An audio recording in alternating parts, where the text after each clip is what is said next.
Il est une recrue ou presque dans la confrérie des anciens Canadiens, mais il est un bon vétéran dans la confrérie des anciens Olympiques de Gatineau. Toujours un plaisir de parler avec Paul Biron. Paul, comment ça va? Ça va bien, merci. Et vous?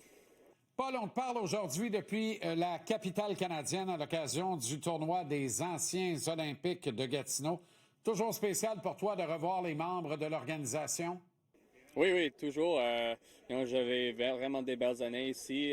Sans les Olympiques, je sais jamais où ma carrière vous aller avec le hockey. Puis, j'ai encore du famille. Alors, après un petit peu de golf aujourd'hui, on en va au chalet proche d'ici. Je présume que c'est un plaisir renouvelé chaque fois de retrouver la famille au chalet. Quand tu revois tout ce beau monde-là, Paul, les souvenirs de 2008 et cette conquête de la Coupe du Président avec les Olympiques, c'est sûr que ça te revient et ça te trotte en tête. Oui, c'était vraiment une belle année. On avait une bonne équipe.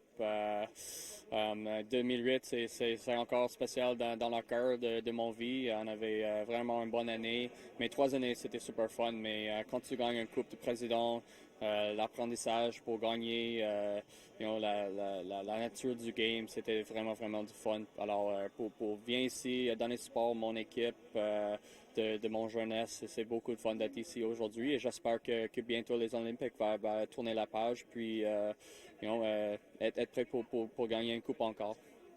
Paul, le Canadien, équipe pour laquelle tu travailles et que tu aimes beaucoup, que tu as dans le cœur, ont atteint les séries contre toute attente. Superbe saison pour les jeunes de l'organisation, notamment avec lesquels tu travailles plus particulièrement. Tu fais partie du personnel de développement des joueurs.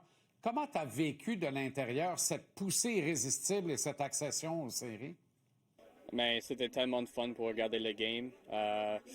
Comme un gars de développement, je suis pas toujours là chaque jour, mais comme un part-time. Alors, tu vois la progression d'équipe, les jeunes, c'était une année incroyable. Le Rocket était en première place, ils ont perdu en demi-finale. C'était dommage un peu la fin de saison pour pas gagner un game, mais l'équipe a bataillé tellement fort toute la saison. Les Canadiens pour faire les playoffs, les bonnes choses arrivent pour notre équipe. Alors, pour être dans au moment, tu vois tout le travail que tout le monde fait pour être à cette place-là. Ça va bien. Puis, j'espère que ça va encore continuer d'être meilleur chaque jour. Je le disais un peu plus tôt, mais tu es consultant au développement des joueurs du Canadien, Paul. Donc, tu suis de proche le progrès, les avancées des jeunes espoirs de l'organisation. Est-ce que tu te rappelles d'avoir vu autant de bons jeunes dans l'organisation du Canadien ici à Montréal? C'est une vraie pépinière actuellement, là. Non, je pense pas. C'est ça la raison. Je pense que j'ai eu une place à Montréal. J'étais sur waivers à Calgary. J'ai viens ici parce qu'il y avait pas beaucoup de prospects dans l'organisation. Alors, tous les bons joueurs qu'on a dans notre équipe, les bons joueurs encore qui sont repêchés au college, qui jouent au CHL, il y a beaucoup de pour nous. Alors, c'est vraiment compétitif. C'est fun de travailler avec eux et on continue chaque année, chaque mois de rendre chaque joueur le plus meilleur possible pour avoir une place dans la Ligue nationale. C'est sûr que pas tous les jeunes vont faire une place, mais tu veux que chaque joueur a une chance pour mettre le chandail des Canadiens un jour, ou peut-être, même si ça ne fonctionne pas avec nous, avoir un valeur pour jouer quelque part d'autre. Tu parlais du Rocket. Tu as regardé, évidemment, beaucoup de jeunes espoirs du Rocket qui rêvent d'accéder aux grandes ligues avec le Canadien. Tu les as suivis autant en saison qu'en série éliminatoire. Quelles sont tes impressions, Paul, sur certains d'entre eux? Je pense notamment à David Reinbacher et Logan Mailloux, qui sont identifiés comme deux joueurs portant le sceau LNH, là. Oui, je pense avec David, il n'a pas joué tellement de games cette semaine avec son genou, mais pour juste rentrer au game au fin de saison, c'est vraiment dur pour un joueur après une blessure, mais il a joué tellement bon. C'est vraiment un bon défenseur, gros, un bon stick. Tu vois l'impact du Ekblad, un Seth Jones dans la série, des gros bonhommes. Ils ont des droitiers comme défenseurs. Il y a beaucoup de valeur avec ces types de joueurs. Et puis Logan, j'aime son game beaucoup. Je suis proche avec lui et habité à mon maison. Il est proche avec mes enfants. Ils ont vraiment une belle position d'un sens two-way. Tout le monde voit comme un joueur offensif, mais il travaille vraiment fort pour le game défensif aussi. Et puis, les deux joueurs vont avoir une bonne chance dans le camp d'entraînement. Tu parles de Mailloux, là. Parlons-en de Logan, qui semble avoir pris énormément de maturité, beaucoup de leadership dans sa game cette saison, non? Oui, il a pris des grosses étapes comme leader.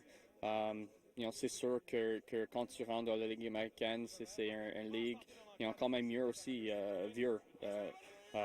Quand tu rentres à 20 ans, tu n'es pas un pro encore, tu es un gars qui vient de junior. Alors, lui avait vraiment beaucoup de travail pour avoir une maturité de son game. Ils ont été à l'aréna bientôt, fait tous ses workouts. Ils ont allé sur la glace avant la pratique, resté après la pratique, travailler sur tous les petits détails pour son game, pour être mieux au game. Puis chaque rep, chaque shot, chaque petite chose qu'il travaille sur, ça rend un meilleur joueur. Restons chez les défenseurs, si tu le veux bien. Un exceptionnel, Lane Hodgson, saison qui lui mérite le trophée Calder et un top 5 des finalistes au trophée remis au meilleur défenseur de la saison régulière. Qui l'eût cru, le trophée James Norris? Oui, une saison incroyable. Tu parles de développement d'équipe. Tu vois un gars, l'impact que Lane a sur notre équipe, c'est juste tellement fun pour regarder lui. Tu vois dans l'aréna, chaque fois qu'il touche la puck, tu attends qu'est-ce qu'il va faire avec la puck. Pour lui d'avoir une saison comme ça, l'impact qu'il a sur notre équipe, je suis tellement fier pour lui. Puis j'espère qu'il y a encore des grandes choses en avant pour lui aussi. On a eu un bref échantillonnage d'Ivan Demidov. On est tous surexcités. On a hâte de le voir sur une saison complète. J'imagine que c'est pareil pour toi, Paul?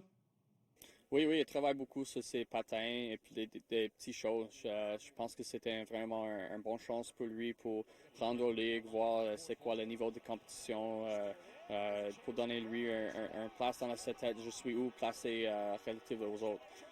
C'est un joueur avec beaucoup de talent, vraiment des bonnes mains, son vision, son passion avec le puck. Tu vois toutes les choses comme ça avec même ses 5 à 8 games à jouer avec nous. Alors, je pense qu'avec le temps, toute un été pour faire une pratique, un camp d'entraînement, je suis sûr que lui va être prêt pour la saison. Puis, je pense que c'est un autre joueur jeune qui va donner beaucoup de fun aux fans.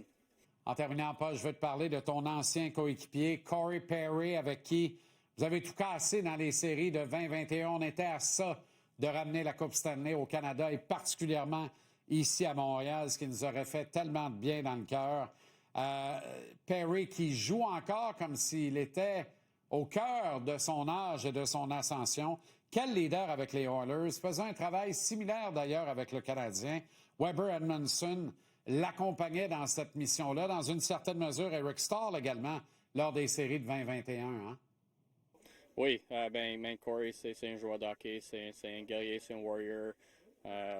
C'est tellement fun pour regarder lui. Tu vois, quand il jouait avec les Ducks d'Anaheim quand il était jeune, c'était un gars avec beaucoup de points, beaucoup de buts, mais lui a changé son game un peu quand il a ralenti un peu.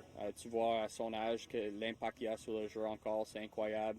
Un vraiment beau gars, un gars que tu veux aller à les séries avec. Puis j'espère pour lui et l'équipe des Oilers, ils vont gagner les 2 prochains games ou 2 des 3 et rendre la Coupe ici au Canada.